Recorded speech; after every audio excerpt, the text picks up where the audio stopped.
Good morning, good morning, good morning. Magandang araw ngayon. Biniyayaan tayo ng Diyos na isang magandang araw. So susulitin natin yan. Sobrang daming nanonood sa mga vlogs ko about Suzuki Bergman Street 125. Sobrang daming comments, guys. Sobrang daming likes ng mga nakaraang video. So isa lang ibig sabihin yan, marami tayo natutulungan. At kung bago ka lang dito sa channel ko, malaki ang posibilidad na hindi mo na ako ulit makita. For example, bigla kang tinawag ng asawa mo, maglaba ka na daw. O kaya naman bigla kang tinawag ng asawa mo, sabi niya sa'yo, di ba sahod mo na? Asan yung ATM mo? Di ba? So pag close mo ng YouTube, hindi mo na ulit mapapanood tong mga to. So kung hindi ka pa tinatawag ng asawa mo, eto ang kailangan mong gawin ngayon na. Hit the subscribe button, tapos i-like mo tong video na to. Then mag-comment ka. Comment your thoughts sa comment section. Eh mo, boss, oo nga, tinawag ako ng asawa ko para magpakain ng pato.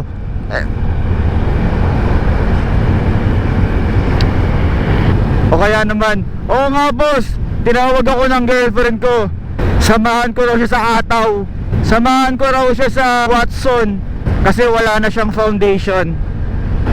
So ngayon, pag-uusapan natin kung bakit kailangang Suzuki Bergman Street ang piliin mo sa lahat ng 125cc.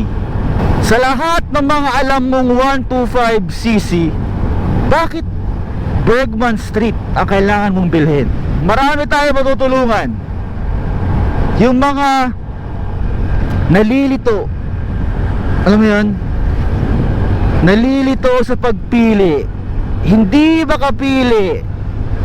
Unang motor, hindi pwedeng magkamali. So sit back, relax. Dapat napakain mo na ang mga pato nyo, dapat nakapaglaba ka na, dapat nakapagsaing ka na. Relax ka lang dyan. Sindihan mo ang yosi, magtimpla ka ng kape. Panoorin mo tong vlog na to para malaman mo kung bakit to kailangan mong piliing motor. Dahil pagtapos itong video na to, sinisigurado ko sa'yo na marirealize mo na sa lahat ng 125cc, ang kailangan mo palang bilihin ay Suzuki Bergman Street 125.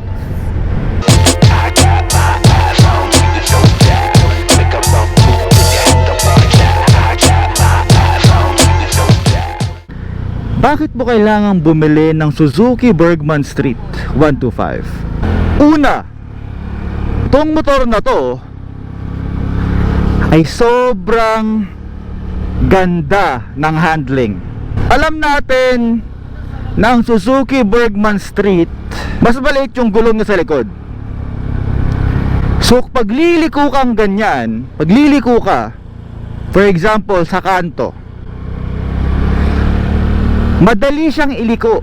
Hindi mo siya kailangang gamitan ng puwersa. Madali kang liliko. Hindi yung mga iba na kailangan mong hindi ganun. Konting galaw mo lang sa kanan, kakanan siya. Konting galaw mo lang sa kaliwa, kakaliwa siya. So yun yung sa handling niya. Sobrang daling i-maneuver. Alam mo yun?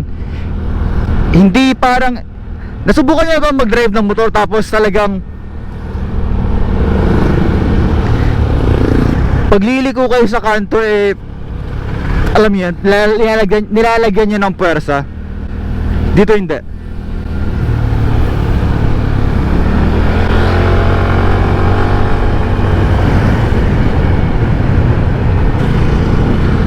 Pangalawa, brusko siya tingnan, macho. Sa lahat ng 125cc, guys, ito ang pinakamalaki. Nung bagong labas ang Bergman, pinagkakamalan siyang NMAX. Dahil hindi man siya syempre halos katulad nun, alam mo yun, kasi iba naman yun, ibang iba, pero halos ganun kasi ang itsura niya. Noong unang binili ko to, sobrang dami nagtatanong, bro, NMAX ba yan? Bro, NMAX ba yan? Pinakita ko yung emblem, sabi ko hindi bro, Bergman to. Oo, yan pala yung ano, bago ng Suzuki. Oh bro, in addition to that, kailangan mong bilhin itong motor na to kasi ito lang, hello, ito lang ang merong option na iganto mo yung paa mo. Gets mo? Click, nakaganto. Gear, nakaganto. Makakuha na ng 125cc, nakaganto yung paa mo. So kung long ride ka, for example, pupunta ka ng Isabela, Catanduanes, Camarines Sur, Ilocos Norte, nakafix na yung paa mo. Dito, may option ka. Yan. Para ka lang nasa sofa. Alam mo yun? Pinapalinis mo yung ingrown mo, kakape-kape ka, alam mo yun, nasa sofa. So may uulat mo yung paa mo. Yan, unat na unat yan, 'di ba? Kung walang option na ganyan, mangangalay ka talaga. Next, ang Suzuki Bergman Street ay maxi scooter. Pag sinabi nating maxi scooter, alam naman natin na mga scooter, kaya siya tinawag na scooter kasi maliit lang siya. Alam mo yun? Parang yung mga Yamaha Mio, yan, maliliit lang yun, diba? Pag sinabing maxi scooter, pinagsama-sama yan na maganda tingnan, malaki tingnan, comfortable, lahat guys, yun na yun. Next, yung kanyang panel gauge. Eto guys, makikita nyo, ang tawag ito ay panel gauge. Okay na yan, na ganyan. Kasi kung makikita nyo, hindi siya yung parang by 5, hindi siya yung parang delay. Yun talaga siya. Kung 44 siya, 44 siya. Kung 43 siya, 43 siya. Hindi siya yung kahit nasa 45 ka na, 40 pa lang pala. Accurate siya guys. Yun ang napansin ko nung unang bili ko to. At the same time, may pagkakatulad kasi ito dun sa paddle gauge na NMAX. Ganyan din siya yung kulay, gray. Tsaka madali siyang intindihin guys. Ito yung kung gaano ka kabilis. Ito yung odometer, may orasan dito. Ito yung gas, nandiyan na lahat. Hindi siya yung parang sa ibang motor, ano to? Ano to, di ba? Next, itong Suzuki Bergman Street guys, itong motor na to, pang malakasan to. Ako na ang magsasabi sa inyo, 3 taon ko na tong ginagamit. Hindi pa ako pinahiya nito kahit isang beses. Hindi pa ako tumirik sa daan, hindi pa ako nasiraan sa daan. Sobrang maasahan sa negosyo. Meron akong bit-bit dito, punong-puno dito sa likod, sa likod na upuan. Sobrang kumbaga siguro sabihin mo ng 220 kilos. Kasama na yung timbang ko doon, 75 kilo. Meron kabigat, pero kayang-kaya niya guys. Syempre, disclaimer lang, ang kailangan niyo syempre gawin, syempre lahat naman, i-maintain yung motor, diba? I-maintain lahat ng mga kailangang oil, gear oil, ganyan, engine oil, palitan. Maaasahan talaga itong motor na to guys. Sobrang reliable. Hindi ka ipapahiya. Ako na nagsasabi sa'yo. Isa pa sa dahilan kung bakit kailangang Suzuki Bergman Street ang bilhin mo, yung bulsa niya dito malaki.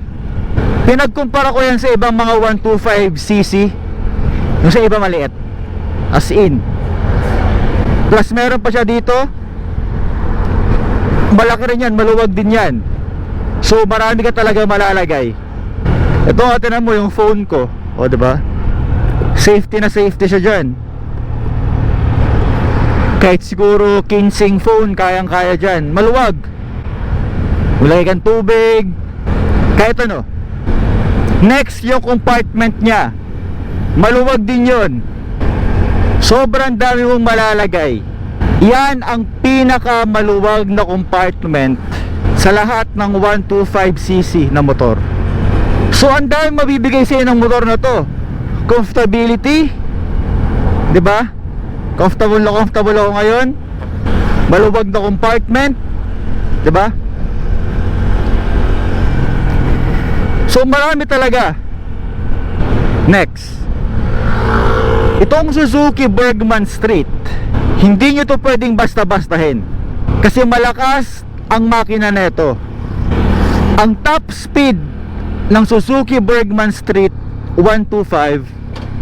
Okay, balik muna tayo. Okay, balik muna tayo.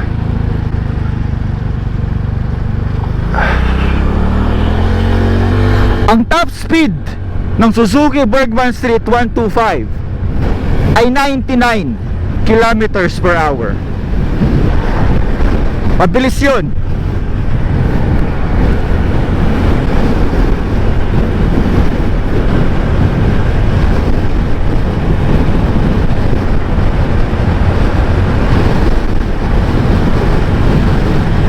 Next, guys, makinig kayo. Itong motor na to, sobrang tipid sa gas. Nakikita nyo ngayon, blinking siya.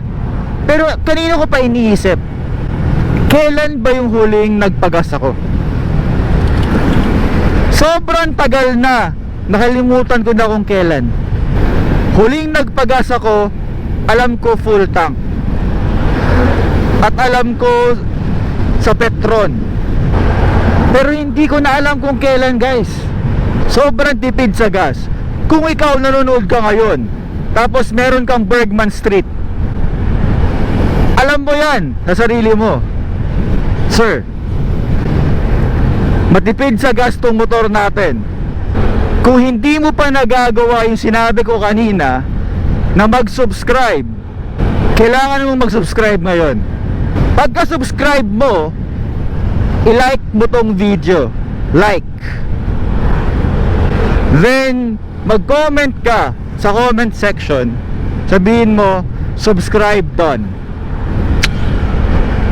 Next.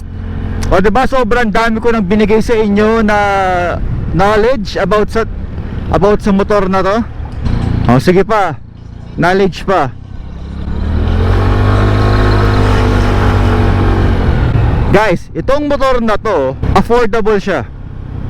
Nung nabili ko tong motor na to way back 2021, bagong labas, dapat ang bibilihin ko nun Click, kasi Click naman ng sikat nun. Kumbaga lahat meron. Pero nung nakita ko to, parang may iba dito sa motor na to, Parang ang ganda nito, So pumunta ako sa casa, chinek ko, then okay naman. Ito na siya ngayon. After how many years, buhay na buhay pa rin, di ba? Kung ayaw nyo bumili ng cash, bumili kayo ng second hand. I-make sure nyo na mga less than 10k Odo, okay na yun. Goods na yun. May mga iba nagsasabi, boss, paano pag kailangan ko nang bumili ng motor, tapos wala naman akong ipon, tapos kailangan ko na kasi magtatrabaho ako bilang rider? Yung mga ganong exemption, boss, syempre kukuha ka talaga ng motor. Pero ang sinasabi ko dito ay para sa lahat, in general. Kung gusto mo ng motor na gagamitin mo pang araw-araw, ano mo yun, pang chicks, mag-ipon ka. Huwag kang mag-i-installment. Okay, next. Itong Suzuki Bergman Street 125, tahimik ang makina. Hindi siya yung parang ibang motor na maingay. So, alam niyo yun, sobrang daming dahilan kung bakit kailangan mong bumili nitong motor na to. Sa lahat ng sinabi kong yun, pag hindi pa rin Bergman Street 125 ang binili mo, hindi ko na lang alam. So guys, maraming salamat ulit sa panonood. Mag-subscribe kayo kasi sobrang dami natin ilalabas ng mga videos, mga vlogs sa mga susunod na araw. Marami tayong pag-uusapan.